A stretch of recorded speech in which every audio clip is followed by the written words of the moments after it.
આપણી ડિલિવરી થાય છે, આપણી નોર્મલ ડિલિવરી હોય કે પછી સિઝેરિયન ડિલિવરી, તો ડિલિવરી થઈ જાય એ પછી આપણને અમુક દિવસો સુધી બ્લીડિંગ ચાલુ રહે છે, કે જેને મેડિકલ ભાષામાં લોકિયા કહેવાય છે. તો ડિલિવરી પછી બ્લીડિંગ શા માટે થાય છે, વોટ ઇઝ નોર્મલ, બ્લીડિંગ કેટલા દિવસ સુધી ચાલુ રહે છે, અને when you should visit your doctor. તો એ બધી બાબતો વિશે આજે આપણે અહીં ચર્ચા કરીશું. લાસ્ટમાં જેઓ ન્યૂ મોમ્સ છે તો તેઓ વિશે એક ઇમ્પોર્ટન્ટ મેસેજ હું શેર કરીશ. તો ડિલિવરી પછી આપણને બ્લીડિંગ શા માટે થાય છે? તો પ્રેગ્નન્સીના 9 મહિના દરમિયાન આપણા આખા શરીરમાં ફિઝિયોલોજીકલ ચેન્જીસ થાય છે, આપણા ગર્ભાશયમાં ચેન્જીસ થાય છે. 9 મહિના સુધી જેમ જેમ બાળક મોટું થાય છે તેમ તેમ ગર્ભાશયના સ્નાયુઓ સ્ટ્રેચ થાય છે અને ગર્ભાશય પણ મોટું થાય છે.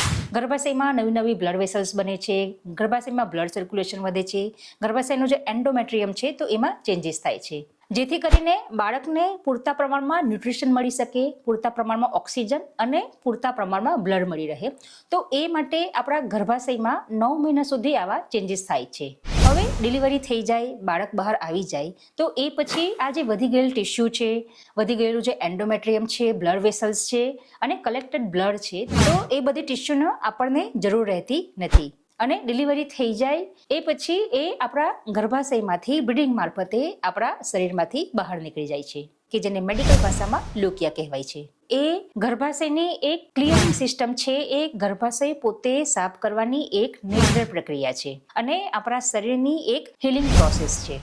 હવે આ જે બ્લીડિંગ છે, જે લોકિયા છે, એના 3 સ્ટેજ હોય છે: લોકિયા રૂબ્રા, લોકિયા સિરોઝા અને લોકિયા અલ્બા. સૌથી પહેલા તો લોકિયા રૂબ્રા. રૂબ્રા એટલે કે રેડ. તો ડિલિવરીના જે ઇમિડિયેટ શરૂઆતના દિવસો હોય છે તો તે વખતે જે બ્લીડિંગ છે એ એકદમ ઘાટા લાલ કલરનું હોય છે અને એનો જે ફ્લો છે એ પીરિયડ કરતાં પણ વધારે ફ્લો હોય છે અને બ્લીડિંગમાં નાના નાના ક્લોટ્સ પણ જોવા મળે છે. તો ડિલિવરીના જે શરૂઆતના 3 થી 4 દિવસ દરમિયાન આવા ઘાટા રેડ કલરનું બ્લીડિંગ થાય છે. એ પછી જે સેકન્ડ સ્ટેજ કે જેને લોકિયા સિરોઝા કહેવાય છે, સિરસ એટલે કે પાણી જેવું. ડિલિવરીના 3 થી 4 દિવસ થઈ જાય એ પછી જે બ્લીડિંગનો જે ફ્લો છે એ ધીરે ધીરે ઓછો થવા માંડે છે અને એનો જે કલર છે, જે પહેલા ઘાટા રેડ કલરનું જે બ્લીડિંગ થતું હતું તે હવે પિંકિશ ટુ બ્રાઉન કલરનું બ્લીડિંગ થઈ જાય છે. અને પહેલે જે હેવી ફ્લો થતો હતો તો હવે એકદમ પાણી જેવો ફ્લો થઈ જાય છે. આ સ્ટેજ એ ડિલિવરીના 10 થી 12 દિવસ થઈ જાય ત્યાં સુધી રહે છે. લાસ્ટમાં આવે છે લોકિયા અલ્બા. અલ્બા એટલે કે વ્હાઇટ. ડિલિવરીના 10 થી 12 દિવસ થઈ જાય એ પછી જે બ્લીડિંગનો જે ફ્લો છે એ એકદમ ઓછો થઈ જાય છે. વચ્ચે વચ્ચે માત્ર સ્પોટિંગ થાય છે, ક્યાં તો પછી ડિસ્ચાર્જ થાય છે અને એનો colour slight yellowish two white કલરનો હોય છે અને એમાંથી કોઈ પણ પ્રકારની સ્મેલ આવતી નથી. ડિલિવરીના 4 થી 6 અઠવાડિયા સુધી આ પ્રકારનું ડિસ્ચાર્જ થાય છે. હવે ડિલિવરી પછી કેટલા દિવસ સુધી બ્લીડિંગ ચાલુ રહે છે? તો સામાન્ય રીતે ડિલિવરી પછી 3 થી 6 અઠવાડિયા સુધી બ્લીડિંગ ચાલુ રહે છે, પરંતુ કોઈકને 8 અઠવાડિયા સુધી પણ બ્લીડિંગ ચાલુ રહી શકે છે. પરંતુ મહત્વનું શું છે, નોર્મલ શું છે કે ડિલિવરી પછી આ રીતે 3 સ્ટેજમાં બ્લીડિંગ થવું જોઈએ. શરૂઆતમાં ફ્લો વધારે હોય છે, ધીરે ધીરે ફ્લો ઓછો થવા માંડે છે. શરૂઆતમાં એકદમ ઘાટા રેડ કલરનું બ્લીડિંગ થાય છે, એ પછી ધીરે ધીરે એ પિંકિશ ટુ બ્રાઉન અને લાસ્ટમાં વ્હાઇટ કલરનું ડિસ્ચાર્જ થઈ જાય છે. તમને પેટમાં થોડો થોડો દુખાવો રહે છે અને આ જે ડિસ્ચાર્જ છે એનામાંથી કોઈ પણ પ્રકારની ખરાબ સ્મેલ આવતી નથી. તો આ રીતે 3 સ્ટેજમાં બ્લીડિંગ થવું જોઈએ. હવે આપણે જોઈએ કે વોર્નિંગ સાઇન શું છે. આપણને ખબર હોવી જોઈએ કે આપણે ડોક્ટરને ક્યારે બતાવવા જવું જોઈએ.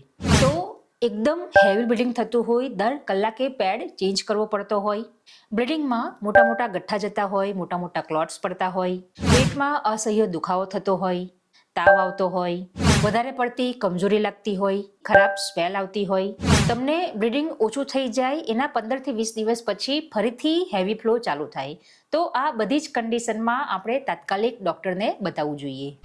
હવે લાસ્ટમાં ઇમ્પોર્ટન્ટ મેસેજની વાત કરીએ તો every new moms should no.